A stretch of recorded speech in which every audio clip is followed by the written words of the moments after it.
오늘 저는 제자들의 발을 씻겨주신 예수님의 모습을 통하여서 세 가지 교훈을 전해드리겠습니다. 첫째는 예수님은 끝까지 사랑해 주셨다는 것을 1절에서 볼 수 있습니다. 1절에 보면은 이렇게 시작합니다. 6월절 전에. 어떻게 보면은 유대인들에게는 굉장히 흥분되고 명절이다 보니까는 막 기쁜 어떤 자기를 구원해 주셨던 그 옛날의 이스라엘 때 생각하면 너무 기뻐서 이렇게 찬양 드리고 막 너무 좋은 그러한 또 제사 드리고 너무 좋은 시간이고 분주한 시간이었지만 예수님에게는 이 시간이 6월절 전날 이 시간은 자신이 친히 어린 양이 되어서 십자가에 돌아가 죽으셨어야만 되셨던 날이었던 거예요. 6월절 전이라고 하는 것은 예수님이 다음 날 죽으시는 거예요. 지금 6월절은 예수님이 죽으시는 날인데 그 전날이었어요. 저녁 때 이야기입니다. 굉장히 중요합니다. 사람이 살아가면서 마지막이 될 때에 이제 그때 주시는 메시지는 굉장히 중요한 거죠. 그만큼 오늘부터 여러분들이 읽으시는 이 말씀들은 굉장히 중요합니다. 예수님이 정말로 제자들에게 무엇인가를 남겨주고 싶은 말, 내가 정말로 해주고 싶은 말, 이 말은 정말로 내가 너희들과 이제는 이별해야 될 시간이 되었기 때문에 마지막으로 정말 해주고 싶은 중요한 말이 있지 않습니까? 이것은 예수님의 모든 생애와 그의 가르침에 액기 쓴 거예요. 핵심인 거예요. 그래서 굉장히 중요한 말씀들이 기록되어 있는 것을 보게 됩니다. 1절을 계속 보면은 6월절 전에 예수께서 자기가 세상을 떠나서 아버지께로 돌아가실 때가 이른 줄 아시고 세상에 있는 자기 사람들을 사랑하시되 끝까지 사랑하시니라.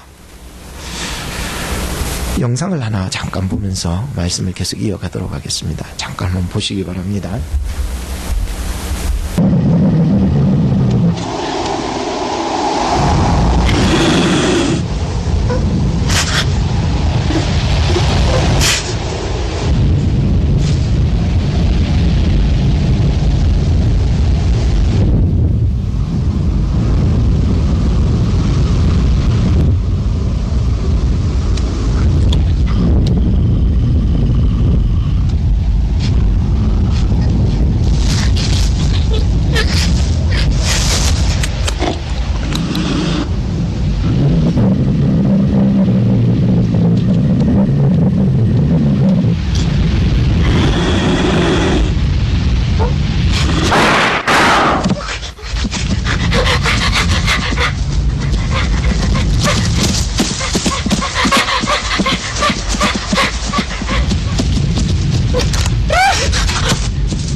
앞으로 주목하시고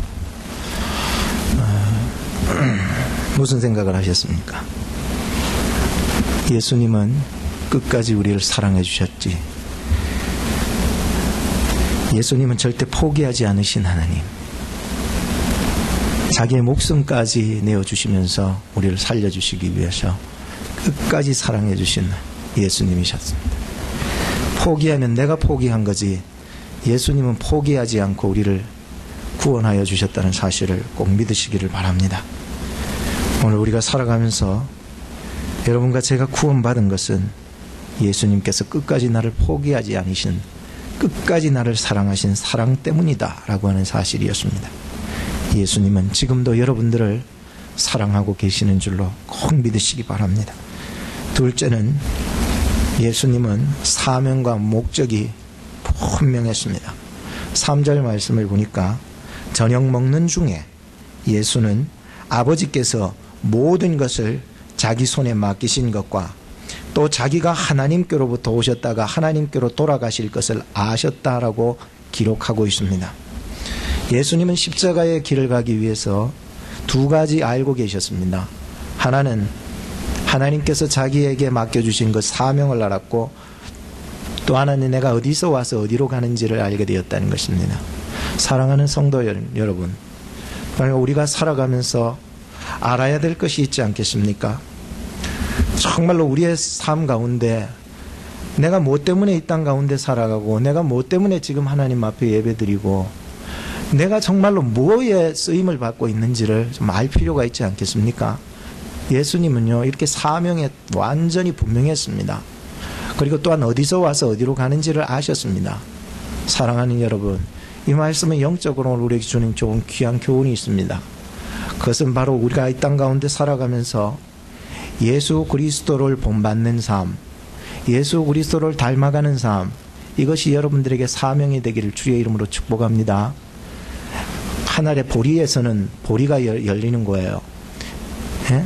하늘의 딸기의 씨에서는 딸기가 열리는 거예요. 예수 그리스도를 믿는 심령, 예수 그리스도를 믿는 사람들에게는 예수와 같은, 똑같은 건 아니고 예수와 같은 그런 것이 열리는 거예요. 오늘 여러분 일어나잖아요. 예수 그리스도의 제자의 삶을 살아가기를 바랍니다. 사명에 붙잡혀야 되는 거예요. 내가 무엇 때문에 이 땅 가운데 살아가나, 이 세상적인 그러한 사명 말고, 세상이 주는 그러한 목적 말고요, 하나님이 나에게 주시는 정말로 거룩하고 영적인 사명이 무엇인지 여기에 매여야 되는 거예요. 그래서 여러분들이 삶의 현장 속에 살아가면서도 정말로 여러분들의 삶에서 많은 달란트가 있고 많은 여러분들의 모습들이 있지만, 그 속에서 정말로 나를 통하여서 예수 그리스도를 본받아가는 삶, 오늘 예수님께서 너희들이 나를 본받으라고 그렇게 얘기하셨던 그 본받는 삶, 이것에서 이르기까지 있어야 되는 거예요. 그리고 또 하나는 우리가 천국에 대한 분명한 목적이 있어야 되는 거예요. 우리는 하나님께로부터 와서 하나님께로 가는 인생인 줄로 믿어야 되는 거예요. 그런데 우리가 살아가면서 어디서 와서 어디로 가는지를 정확하게 모르고 있으면은 나중에 큰일 납니다. 내가 어디서 왔는지도 모르고 말이죠. 어떤 사람이 택시를 타고는 빨리 갑시다. 그래서 운전사는 막 가는 거예요. 막 열심히 달려가는데 한참을 가고 나니까는 어딘지 모르겠어요. 아이, 여기가 어디냐고, 이게 손님이 여기가 도대체 어디냐고 하니까 운전사가 하는 말이, 당신이 타자마자 가자 그러길래 나는 가기만 했다고. 그러니까 여기에 왔는 나의 삶의 현 주소를 모르는 거예요. 우리가 인생이 어디서 와서 어디로 가는지를 모르면은 안 됩니다. 하나님께로부터 와서 하나님께로 가는 인생이라는 것을 분명하게 여러분 가질 수 있었으면 좋겠습니다. 저희 아들 예일이가 자기가 아는 교수님이 그 피아노 선생님 교수님인데, 그 교수님은 16살 때부터 자기 피아노에 이 전공을 하고 막 열심히 해야 되겠다 생각을 해서 그렇게 해서 교수님이 된 분이 계셨어요. 그러다가 어제 그런 말이에요. 아빠, 저는 지금 15살이니까 그 교수님은 16살에 그런 뜻을 가지고 그렇게 해서 교수님이 됐는데, 나는 지금 15살이니까 이제라도 난 좀 뜻을 거기에 두고 한번 열심히 피아노를 한번 쳐보면 어떨까, 그런 얘기를 하더라고. 우리가 세상을 살아가면서도 그러한 목적과 사명과 그 뜻을 가지고 살아가서 자기의 뜻을 성취해 나가는데, 하물며 하나님께서 나에게 주신 귀한 사명과 그 목적을 가지고 살아야 될 오늘날 그리스도인들이 이 사명과 목적을 잃어버리고 살아가는 사람들이 너무너무 많은 것입니다. 제가 한 사람을 소개하겠습니다. 일제시대에 그 신사참배를 거부하다가 감옥에서 거의 한 10년형을 선고받았어요. 그래서 중간에 한 4번 정도를 풀려났다가 잠깐 풀려났다가 다시 감옥소에 들어가고 풀려났다가 다시 감옥소에 들어갔다는 사람이 있어요. 성은 주신데 혹시 이름 아세요? 주기철 목사님. 제가 광고판에 저 뒤에 아무것도 없어서 다 띄고 주기철 목사님의 마지막 설교 원문을 붙여놨습니다. 정말 너무 은혜가 되어서 여러분들도 꼭, 물론 저의 설교도 훌륭하지만 그 주기철 목사님의 마지막 설교를 꼭 한번 읽어보시기 바랍니다. 제가 다 설명할 수는 없지만은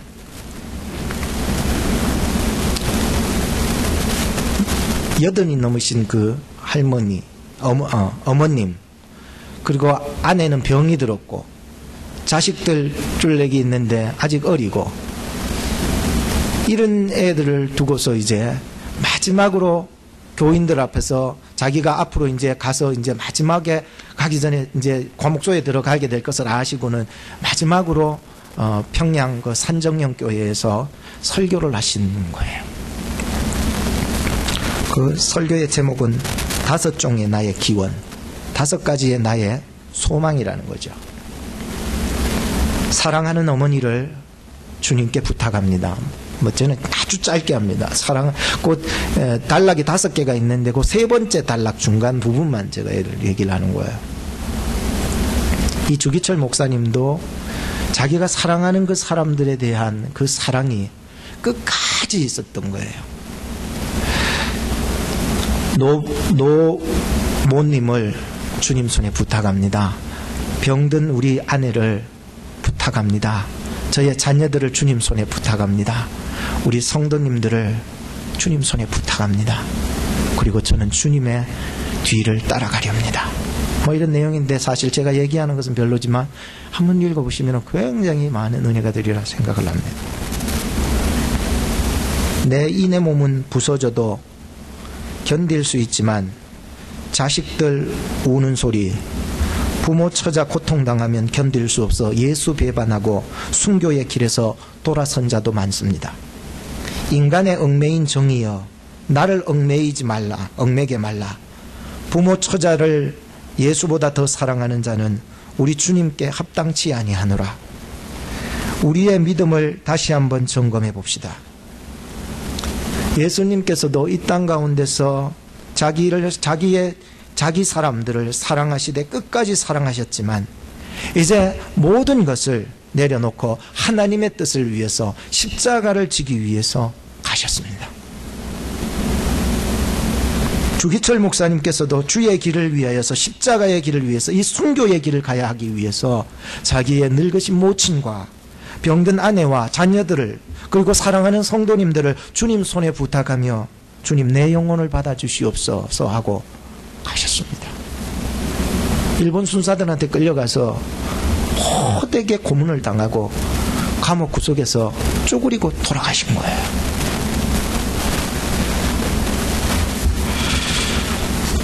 오늘 저나 여러분들이 정말로 예수님께서 가지셨던 그런 사명과 목적에 사로잡히신 것처럼 오늘 저나 여러분들이 정말 이런 분명한 예수 믿는 데 대한 분명한 사명과 목적이 있기를 바라요. 그게 뭡니까? 예수 그리스도를 본받는 것이 여러분의 사명이 되기를 바라고, 하나님께로부터 와서 하나님께로 가는 것이 여러분들의 인생의 목적이 되어야 되는 것입니다.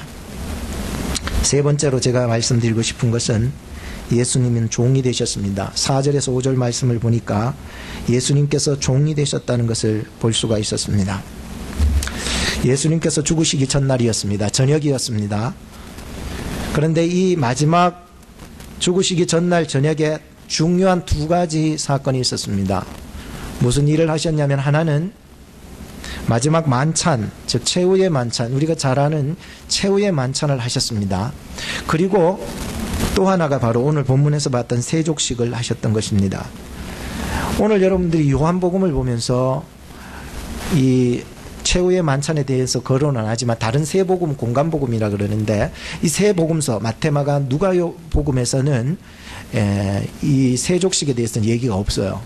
그리고 최후의 만찬에 대한 얘기들이 쭉 거론되면서 우리에게 던져주는 메시지들이 많았습니다. 그런데 오늘 요한복음에서 중점으로 우리에게 가르쳐주고자 하시는 그 말씀은 바로 이 최후의 만찬에 주시는 교훈 말고 또 다른 우리에게 교훈을 우리에게 던져주고자 하셨던 것이었습니다. 예수님께서는 저녁을 잡수시던 그 자리에서 갑자기 일어나셨습니다. 겉옷을 벗으셨습니다. 수건을 가지시고 허리에 두르시고는 대야에 물을 떠와서 앉아있는 제자들에게 각각 찾아가신 것입니다. 줄 서가지고 발 씻은 게 아니고 각각 찾아가신 것입니다. 그리고는 씻어주신 것입니다. 왜 이렇게 하셨을까? 당시의 문화적 배경으로 보면 이해할 수 없는 일이었습니다. 그래서 베드로도 주님이 이렇게 하시면 안 된다고 했습니다. 당시의 문화에서는 집안에서 종들 중에서도 아주 천한 종들이 하는 일이었습니다. 주인이 오거나 손님이 자기 집에 들어왔을 때 대야에 물을 떠가지고 수건을 가지고 와서 발을 씻어주고 닦아주는 일을 아주 천한 종이 합니다. 아주 천한 종이 말입니다. 그런데 예수님께서 지금 식사를 하시다가 최후의 만찬을 하시다가 갑자기 일어나셔서 친히 종의 모습으로 변하신 것입니다. 그리고 제자들을 찾아가시면서 각각 씻어주시기를 시작하신 것입니다. 왜 그렇게 하셨습니까? 예수님이라고 하면은 여러분들 이 제자들의 스승입니다. 며칠 전만 해도 여러분들 어떤 일이 있었습니까? 호산나 하면서 거기 한 200만 명이 넘는 그 사람들이 종려나무 가지를 들고 줄을 딱 서매 그 예루살렘 성전 앞으로 해서 그 수많은 사람들이 호산나 하면서 지축을 흔들고 함성을 외치며 우리를 구원해달라 예수님 하면서 외쳤던 그러한 우상과 같은 사람이었습니다. 그는 하나님의 아들이셨고 천지를 만드시고 죽은 나사로를 살리셨던 전능하신 하나님이셨습니다. 그런 분이 지금 종이 되셔서 제자들의 발을 씻어주신 이 사건은 제자들이 볼 때에도 놀라지 않을 수 없습니다. 괜히 거부감이 자꾸 일어나기 시작했습니다. 왜 이러십니까 예수님? 도대체 왜 이러십니까 예수님? 할 정도였습니다. 그렇다면 오늘 이 예수님의 세족의 모습을 보면서 단순히 이것이 과연 윤리적인 겸손을 너희들도 배우라고 가르쳐 주신 것일까요? 아닙니다. 그렇다면 도덕적인 섬김을 너도 가서 하라고 가르치신 것입니까? 아닙니다. 예수님께서 종의 자리로 내려가셔서 각자에게 찾아다니시며 친히 더러워진 발을 씻어주신 사건은 오늘 우리에게 두 가지 중요한 의미를 던져주고 있습니다. 첫째, 이 세족의 의미는 바로 우리의 죄를 씻어주기 위해서 종이 되셨다라고 하는 것이 6절에서 10절 말씀이라고 하는 것입니다. 시몬 베드로에게 이르시니 가로되 주여 주께서 내 발 씻기시나이까? 예수께서 대답하여 가라사대 나의 하는 것을 네가 이제는 알지 못하나 후에는 알리라. 베드로가 가로되 내 발을 절대로 씻기지 못하시리이다. 예수께서 대답하시되 내가 너를 씻기지 아니하면 너가 나와 상관이 없다. 시몬 베드로가 가로되 주여 그렇다면 손뿐만 아니라 손과 머리도 씻겨주소서. 예수께서 가라사대 이미 목욕한 자는 발밖에 씻을 필요가 없느니라. 온몸이 깨끗하니라. 너희가 다 깨끗하나 다는 아니니라. 또 하나는 바로 이 세족의 의미는 구원이라고 하는 것은 위로부터 주시는 은혜라는 것을 그들로 알게 하시기 위해서 세족을 베풀어 주신 것입니다. 12절로부터 17절을 보시기 바랍니다. 이것이 내 의지나 밑에서부터 일어나는 구원이 아니라 위에서부터 주시는 하나님의 은혜가 구원이다라고 하는 것을 이거를 알면 복되다는 거예요. 저희 발을 씻기신 후에 12절에 옷을 입으시고 다시 앉아 저희에게 이르시되 내가 너희에게 행한 것을 너희가 아느냐? 너희가 나를 선생이라 하고 또 주라 그렇게 하니 너희 말이 맑다. 내가 그러하다. 내가 주와 선생이 되어서 너희 발을 씻겼으니 너희도 서로 발을 씻기는 것이 옳으니라. 내가 너희에게 행한 것 같이 너희도 행하게 하려 하여 본을 보였노라.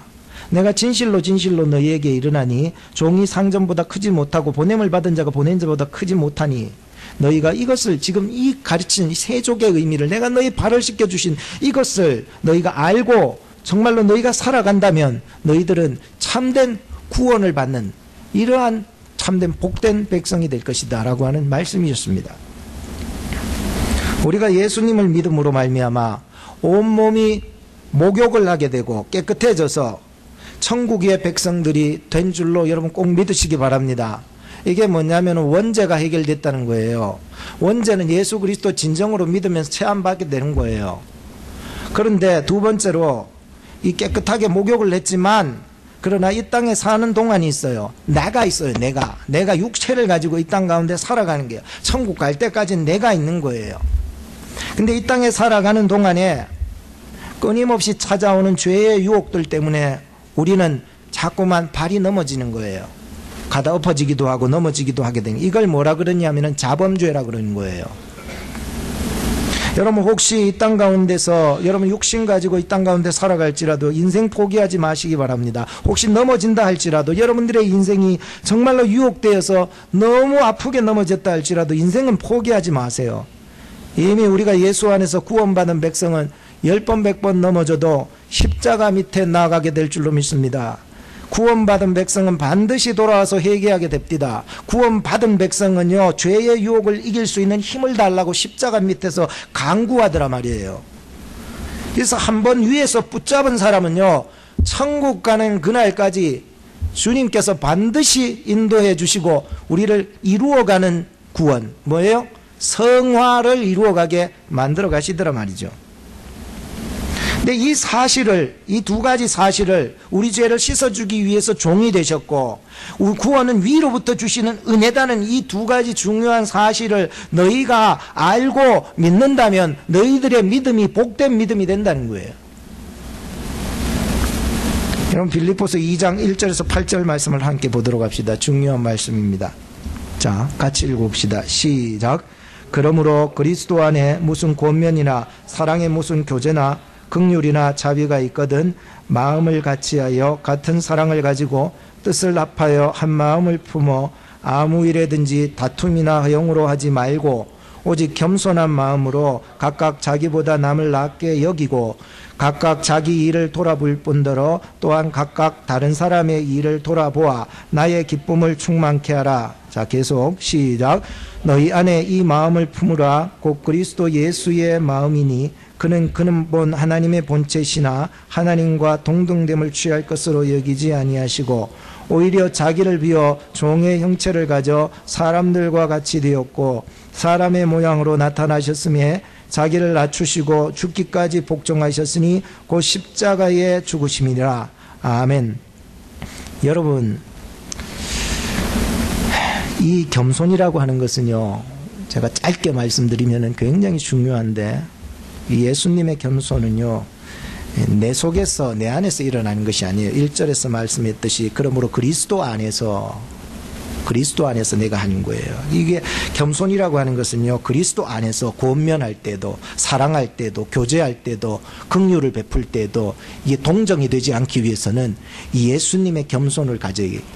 그러니까 예수 그리스도 안에서 이루어지는 긍휼이 진짜 긍휼이라는 거예요. 예수 그리스도 안에서 이루어지는 그러한 겸손이 진짜 겸손이라는 거예요.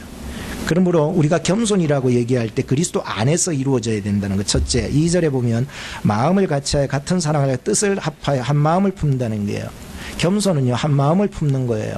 물론 우리가 받은 생각 많고 여러 가지 또 자기의 의가 있지만 그럼에도 불구하고 겸손한 사람은 같은 마음을 그리스도 안에서 품을 수 있다라고 하는 거예요. 셋째는 뭡니까? 오직 겸손한 마음으로 각각 자기보다 남을 낫게 여기라는 거예요. 남을 존중해 줄 수 있는 마음이 시작될 때부터 이 겸손이라는 말이 나와요. 네 번째는 자기를 돌아보고 다른 사람의 일을 돌아보고 내 행위를 돌아볼 줄 알아야 돼요. 겸손이라고 하는 것은 자기 행위를 좀 돌아볼 줄 알아야 돼요. 내가 무슨 짓을 하고 있는지도 모르면 겸손하지 못해요. 자기 행위를 돌아보는 게, 자기 일을 돌아보는 게, 남의 행위도 돌아보는 거예요. 돌아볼 줄 알아요. 그러면은요, 그래서 돌아봄으로 말미암아 또 그들에게 자비를 베풀고 함으로 말미암아 얻는 기쁨이 내 속에서 일어난다는 거예요. 마지막 5번째 보면 너희 안에 이 마음을 품어야 된다. 품어야. 암탉이 자기 알을 품듯이요, 예수 그리스도의 마음을 그냥 품어버리세요. 이런 마음이 있어야 참된 겸손이다 라고 말씀할 수가 있는 것입니다. 겸손이 있을 때에 진정으로 하나가 될 수 있고, 겸손이 있을 때에, 예수님의 겸손이 있을 때에 정말 남을 나보다도 얕게 여기고 남을 존중해 줄 수 있는, 다른 사람들이 아무리 형편없이 보이는 사람일지라도 나보다도 나은 것이, 잘하는 것이 한 가지는 다 하나님이 주신 줄로 믿습니다. 한 가지는 주셨어요. 저 어린아이에게도, 어린아이와 같은 아이에게도 나보다도 더 잘하는 거 한 가지는 줬어요. 그러니까 그거를 보고 존경해 줄 수 있어야 된다라고 하는 것입니다. 송명이라고 하는 건 뇌성마비 걸렸던 그분도요, 나 가진 재물 없지만, 나 가진 지식 없지만, 내 가진, 다른 사람이 가진 건강 없지만 하나님이 나에게 주신 그런 게 있었다는 한 가지가, 남들이 보지 못하는 거 보게 하시고 들리지 않는 거 듣게 하시고, 할 줄 아는 게 없었지만 하나님이 나에게 주신 한 가지 있잖아요. 그거 존중해 줄 수 있어야 된다는 거예요. 남을 나보다도 낫게 여길 마음, 이것이 겸손의 핵심 포인트라는 거예요. 이런 겸손한 마음이 있을 때에 오늘 복된 믿음을 가질 수가 있는 거예요. 예수님은 뭐예요? 그는 근본 하나님의 본체셨대. 하나님과 동등됨을 취할 수 있었던 분인데 그걸 취하지 아니하시고 오히려 자기를 비워버렸대. 내려놓으신 거예요. 비워버린 거예요. 포기하신 거 아니에요. 비워버리셔서 종의 형체를 가져서 사람들과 같이 되었고 사람의 모양으로 나타나셨으니 자기를 낮추시고 죽기까지 복종하셨으니 곧 십자가에 죽으심이라. 오늘 예수님은 진정으로 낮고 낮은 이곳에 오셔서 종의 모습으로 오셔서 우리를 구원하여 주신 분이시라는 사실을 여러분 꼭 믿으시기 바랍니다. 예수님의 겸손은 억지로 겸손해지라고 해서 겸손해지는 것이 아닙니다. 세상 윤리로 주어지는 착한 겸손도 겸손이 아닌 것입니다. 예수님의 겸손은 남을 나보다도 낫게 여기는 마음, 아무리 형편없어 보여도 나보다 잘하는 것 다 가지고 있기 때문에 존중해 줄 수 있는 마음, 그때부터 교회는 이 겸손을 통해서 하나가 될 수 있는 거예요. 다 하나같이 똑똑하고 다 하나같이 지식이 많은 사람들이 있어서 이게 더러 허영이나 다툼 이런 일이 생기는 거죠. 겸손해집시다. 주님의 마음을 닮아갑시다. 한번 따라합시다. 나는 종입니다. 한번 더 따라합시다. 나는 종입니다. 여러분은 종인 줄로 믿으시기 바랍니다. 예수님이 종이셨는데 나는 왕이라 그러면 안 돼요. 미래는 미리 나고 쌀에는 쌀이 나는 거예요. 예수님은 겸손하여 종처럼 자기를 낮추셔서 오셨잖아요. 너희 중에 누구든지 크고자 하는 자는 너희를 섬기는 자가 되고 너희 중에 누구든지 여뜸이 되고자 하는 자는 너희 종이 되어야 하리라. 인자가 온 것은 섬김 받으려 함이 아니라 도리어 섬기려 하여 자기 목숨 많은 사람들의 대속물로 주려 함이니라. 위로는 하나님의 사랑과 옆으로는 이웃의 사랑에 대한 사명이 여러분 생기지 않습니까? 사도행전 20장 35절에 보면 주 예수의 친히 하신 말씀하신 바 주는 것이 받는 것보다 복이 있다 하심을 기억하여 할지니라. 누가복음 6장 38절에 주라 그리하면 너희에게 줄 것이니 곧 후히 되어 누르고 흔들어 넘치도록 하여 너희에게 안겨주리라. 믿습니까? 너희의 헤아리는 그 헤아림으로 너희도 헤아림으로 도로 받을 것이니라. 여러분, 우리의 계산으로 비판하지 마세요. 우리의 계산으로 정죄하지 마세요. 예수님의 마음 갖고 용서해 주세요. 예수님의 마음 갖고 자비를 베풀어 주세요. 그러면 반드시 용서를 받을 것입니다. 하늘의 위로를 얻게 될 것입니다. 이게 오늘 예수님께서 가르쳐 주신 겸손의 의미였다는 것입니다. 결론을 읽겠습니다. 앞에 그림을 한번 보시기 바랍니다. 무슨 무릎입니까? 말무릎입니까? 말무릎은 저렇게 되지 않습니다. 그러면 황소무릎입니까? 황소무릎도 아닙니다. 낙타무릎이라고 해요. 낙타무릎. 낙타가 말이나 소나 염소나 다르게 이 무릎이 굉장히 굳은 살이 배어 있는 그 이유를 아십니까? 그 이유는 하루의 일을 시작할 때 낙타는 주인 앞에 무릎을 꿇는다는 것입니다. 하루의 일을 끝마칠 때 주인 앞에서 무릎을 꿇는다는 거예요. 짐을 실을 때, 무슨 일을 할 때라든지 무릎을 꿇을 줄 알았다는 거예요. 그렇게 매일매일 매 순간 그렇게 주인 앞에 무릎을 꿇다 보니까 무릎이 굳은 살에 비해서 여러분 앞에 보시는 것처럼 이렇게 완전히 낙타무릎, 막탑으로 꿇었는데 이게 바로 낙타무릎이라는 것입니다. 우리가 하나님 앞에 매일매일 무릎으로 살아가셨던 그 예수님을 우리는 살펴볼 수 있습니다. 이 십자가의 길을 걷기 위해서 예수님이 무릎으로 살으셨다는 거예요. 무릎으로. 아셨습니까? 엎드려서 늘 아지트에 가서 기도하시고 무릎으로 이 사명을 감당하기를 위해서 무릎으로 겸손하게 이 무릎으로 살았던 것이에요. 우리도 하나님의 일을 감당하고 우리에게 이 십자가를 감당하기 위해서는 낙타처럼 무릎 꿇는 낮아짐이 있어서 올 한 해 정말로 겸손을 통해서 주신 하나님의 축복을 여러분 반드시 누리시기를 주의 이름으로 축복합니다. 기도하겠습니다. 이 시간 우리 함께 기도하십시다. 예수님 닮게 하여 주옵소서. 예수님 본받게 해 주시옵소서. 예수 안에서 내가 죽고 살았으면 예수 닮아가야지요. 주님, 이제 주님 무릎으로 살아가는 겸손한 종이 되게 해 주옵소서. 하나님이 주신 사명과 목적을 분명하게 가지고 순종하며 살게 해 주옵소서. 하나님 대신 예수님께서 우리를 구원하시기 위해서 종으로 오셔서 우리 죄를 씻어주신 예수님께 감사하면서 순종하면서 살게 해 주옵소서. 베풀어주게 하옵소서. 나눠주는 삶을 살게 해 주옵소서. 우리 같이 한번 말씀을 생각하면서 기도하도록 하겠습니다. 합심으로 기도합시다. 하나님, 이 시간에도 저희들을 사랑하여 주셔서 하나님 우리에게 주신 이 겸손의 의미들을 다시 한번 생각해 보게 되었습니다. 예수님은 우리의 죄를 씻어주기 위해서 친히 종이 되어서 아버지 하나님이여 이 낮고 천한 곳까지 오셨습니다. 아버지 하나님이시여, 아버지 하나님이여 역사하여 주옵소서. 구원은 위로부터 주시는 은혜라는 것을 알게 하여 주옵소서. 아버지 하나님, 내 힘으로 내가 받는 것이 아니라 아버지 하나님, 우리가 이 땅 가운데 살아가면서 예수 믿어서 목욕한 것처럼 깨끗하지만 그렇지만 이 땅에 사는 동안에 끊임없이 찾아오는 죄의 유혹들 때문에 우리는 날마다 넘어지고 다치고 또 죄의 아버지 하나님 상처에 너무 아버지 하나님 더러운 우리의 모습이 아닐 수 없습니다. 넘어진다 할지라도 인생 포기하지 않게 하시고 우리가 예수 그리스도 안에서 구원받은 백성 다시 한번 아버지 넘어졌어도 다시 한번 오뚜기와 같이 일어날 수 있는 것은 아버지 하나님 위로부터 주시는 하나님의 구원의 능력이 나를 붙잡고 있기 때문입니다. 이 시간에도 하나님 정말로 십자가 밑에 나가게 하시고 회개하게 하시고 죄의 유혹을 이길 수 있도록 도와달라는 기도가 터질 수 있도록 도와주시옵소서.